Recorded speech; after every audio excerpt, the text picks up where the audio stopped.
आपका स्वागत करती हूँ अपने YouTube चैनल पे। फ्रेंड्स, आज हम इस वीडियो में एक गाइडलाइन को डिस्कस करने वाले हैं जो जीएसटी ऑफिसर्स के लिए आई है।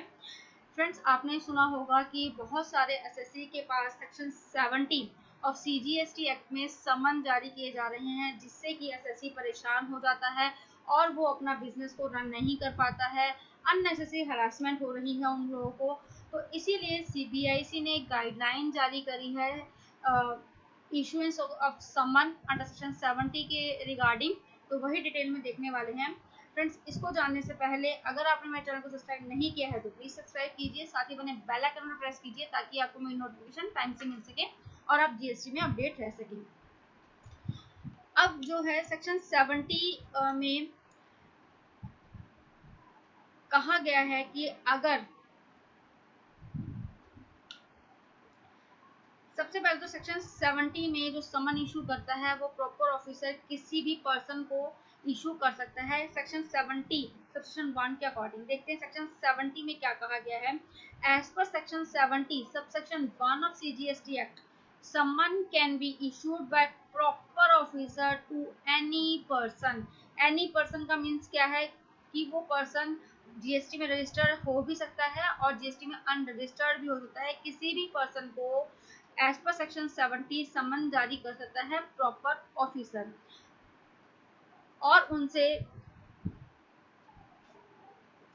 सेक्शन 70 में जब आपके पास समन आता है तो आपको वहां पर अटेंडेंस देना बहुत जरूरी है, अपनी अपीयरेंस देना बहुत जरूरी है। क्योंकि सेक्शन 2 में कहा गया है कि अगर आप अपीयरेंस नहीं देंगे तो आपके ऊपर जुडिशियल प्रोसीडिंग्स होंगी as per Indian penal code के अकॉर्डिंग। तो आपके पास जब भी समन आता है सेक्शन 70 में तो आपको अपने जीएसटी डिपार्टमेंट में जाके अपीयरेंस देना बहुत ज़्यादा ज़रूरी है, क्योंकि नहीं तो आपके पास सेक्शन 70 सेक्शन 2 एप्लीकेबल हो जाएगा और वो काफ़ी दिक्कत कर सकता है।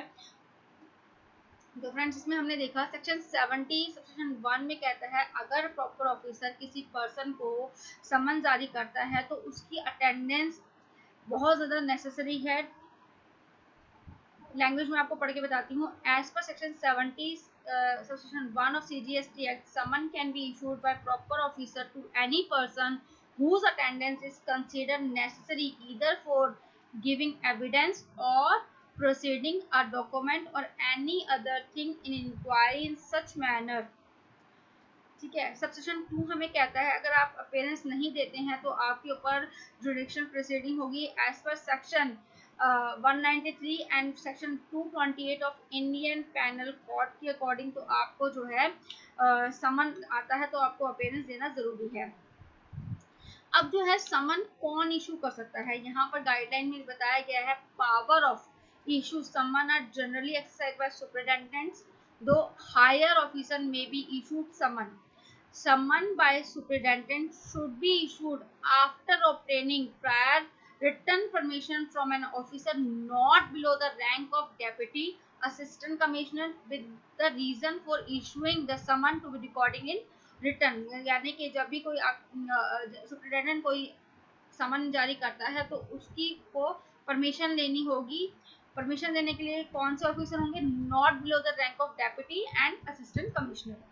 सेकेंड वन में कहा गया है in case where the summon are issued, the officer issuing summon should be record in file about the appearance or non-appearance of the summoned person and place a copy of statement in the recorded file। आपके पास जब भी समन आता है तो GST जो officers हैं उसको जो है समन पर्सन की अपीयरेंस और नॉन अपीयरेंस की डिटेल जो है स्टेटमेंट जो है रिकॉर्ड करनी है फाइल में।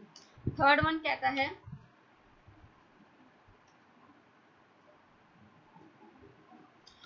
अब issuance of summon may be avoided to call upon statutory document which are digitally online available in GST portal। Summon issue नहीं किया जाएगा अगर आपको बुलाया जा रहा है कि आपने GSTR 1 लाइए, GSTR 3 भी लाइए या फिर GSTR 9 दीजिए, क्योंकि ये डॉक्यूमेंट जो है डिजिटली हमारे पोर्टल पर अवेलेबल होते हैं। तो इन डॉक्यूमेंट्स के लिए समन इशू नहीं किया जाएगा, इन्होंने यहाँ पर गाइडलाइंस में जारी किया है। नेक्स्ट में कहा गया है कि समन जो है सीनियर मैनेजमेंट ऑफिसर्स को फर्स्ट इंस्टेंस में नहीं दिया जाए, क्योंकि जो हमारे CMD होते हैं, MD या CEO है या CFO है या सिमिलर ऑफिसर्स हैं, वो हमारे उस कंपनी के लिए बहुत ही इम्पोर्टेंट पर्सन होते हैं और उनका टाइम बहुत इम्पोर्टेंट होता है। अगर वो टाइम इम्पोर्टेंट नहीं है, अगर इसमें कहा गया है कि इनको फर्स्ट गो में MD ये CEO CFO को डिस्टर्ब नहीं किया जाएगा, अगर जो है GST ऑफिसर्स को लगता है कि क्लियर इंडिकेशन है कि उनकी इन्वॉल्वमेंट जो है इन्वेस्टिगेशन के लिए नेसेसरी है, नहीं तो लॉस होगा रिवेन्यू का, तभी इनको डिस्टर्ब करेंगे। अदरवाइज फर्स्ट इंस्टेंस में CMD MD या CFO को डिस्टर्ब नहीं किया जाएगा, क्योंकि इनका टाइम जो है बहुत ही इम्पोर्टेंट होता है अपने बिजनेस को चलाने के लिए।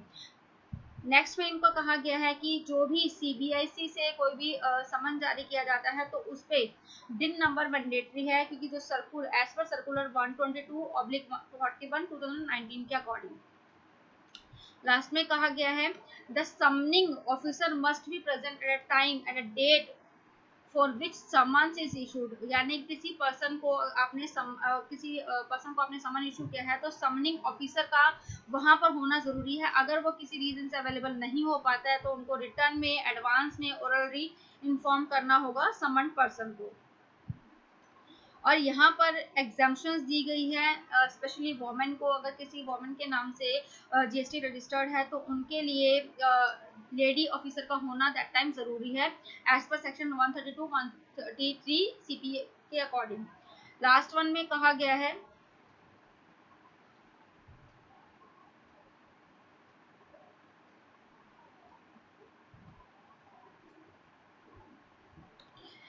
issuance of repeated summon without ensuring the service of summon must be avoided. Sometimes it may happen that the summoned person does not join the investigation even after repeatedly summoned. In such case, after giving the reasonable opportunity, generally 3 summons at reasonable intervals, and complaint should be filed with the jurisdiction magistrate alleging that the accused has committed offence as per under section 172 of Indian penal code. यानी कि इसमें कहा गया है कि अगर किसी person को सम्मन इशू किया जा रहा है और सामने वाला पर्सन उसको जो है सम्मन को रिसीव नहीं कर रहा है तो उनको 3 सम्मन के नोटिस दिए जाएंगे।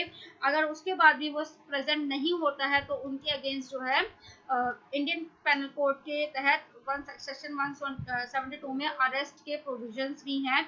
तो फ्रेंड्स, मैं फिर से कहना चाहूँगी, अगर आपके पास सेक्शन 70 में कोई समन आता है तो आप उसको इग्नोर ना करें, GST ऑफिसर से जाके मिलें और उनसे अपने क्वेरीज देखिए। इसको अवॉइड नहीं कर सकते हैं क्योंकि इसके पर इंडियन पैनल कोड के तहत जो है इंक्वायरी और अरेस्ट के प्रोविजंस भी हैं। आई होप फ्रेंड्स ये जो आपको गाइडलाइंस है समझ में आई होगी। फिर भी कोई डाउट लगता है तो आप मुझसे ज़रूर पूछेगा। अगर आपको हमारी वीडियोस अच्छी लगती हैं तो प्लीज़ लाइक कीजिए और मेरे चैनल को सब्सक्राइब जरूर कीजिएगा। Thank you for watching me.